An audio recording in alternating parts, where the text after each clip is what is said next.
বন্ধুরা দ্বিতীয় test match শুরু হওয়ার ঠিক আগেই টিম ইন্ডিয়া পেয়ে গেল সূর্যকুমার যাদবের থেকেও ভয়ঙ্কর ব্যাটার। আর এই প্লেয়ার হলো সূর্যকুমার যাদবেরও বাপ। বন্ধুরা আর এই প্লেয়ার করে ফেললো একদিনের ম্যাচে দ্রুততম ডাবল সেঞ্চুরি এবং খেলে ফেললো 141 বলে 277 রানের বিধ্বংসী একটা ইনিংস এবং এই ভয়ঙ্কর ইনিংস খেলেই আলোড়ন সৃষ্টি করলো পুরো ক্রিকেট জগতে এবং তৈরি করলো একটা নতুন ওয়ার্ল্ড রেকর্ড। আপনারা যদি জানতে চান যে কে এই ভয়ঙ্কর ব্যাটার, তাহলে বন্ধুরা ভিডিওটি লাইক করুন এবং চ্যানেলটাকে সাবস্ক্রাইব করে রাখুন। বন্ধুরা প্রথমে টিম ইন্ডিয়াকে প্রথম টেস্ট ম্যাচে একটা ইনিংস এবং 32 রানে হার স্বীকার করতে হয়েছিল সাউথ আফ্রিকার কাছে।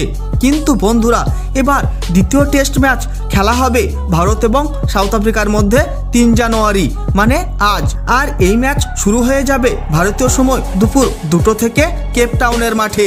কিন্তু বন্ধুরা তার আগে বিজয় হাজারে ট্রফির একটা ম্যাচ খেলা হয়ে গেল তামিলনাড়ু এবং অরুণাচল প্রদেশের মধ্যে। তার মধ্যে এই ম্যাচে তামিলনাড়ুর টিম প্রথমে ব্যাটিং করে 506 রানের বিশাল স্কোর করে ফেলল 2 উইকেট হারিয়ে 50 ওভারে।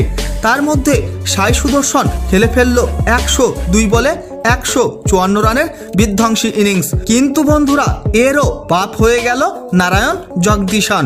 নারায়ণ জগদীশন মাত্র 141 বলে খেলে ফেলল 277 রানের তাবড়তোড় ইনিংস, 25টি 4 এবং 15টি গগনচুম্বী ছক্কার সাহায্যে প্রায় 197 স্ট্রাইক রেটে।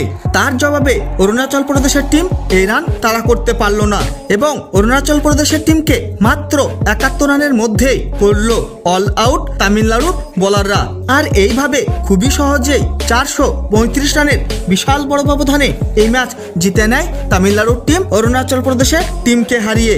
আর এই ম্যাচ জিতে তৈরি করলো একটা নতুন ওয়ার্ল্ড রেকর্ড তামিলনাড়ুর টিম। আর এইভাবে যদি বিধ্বংসীভাবে ব্যাটিং করতেই থাকে নারায়ণ জগদীশন, তাহলে সে সূর্যকুমার যাদবের থেকেও ভয়ঙ্কর ব্যাটার হয়ে উঠবে। বন্ধুরা নারায়ণ জগদীশন কি পারবে সূর্যকুমার যাদবের থেকেও ভয়ঙ্কর ব্যাটার হয়ে উঠতে? এবং নারায়ণ জগদীশনকে কি ভারতীয় দলে সুযোগ দেওয়া উচিত কি উচিত নয়, অবশ্যই কমেন্ট করে জানিয়ে দিবেন আপনাদের মতামত। বন্ধুরা ভিডিওটি শেষ পর্যন্ত দেখার জন্য ধন্যবাদ জানাই। তাহলে দেখা হবে নেক্সট কোনো ভিডিওতে।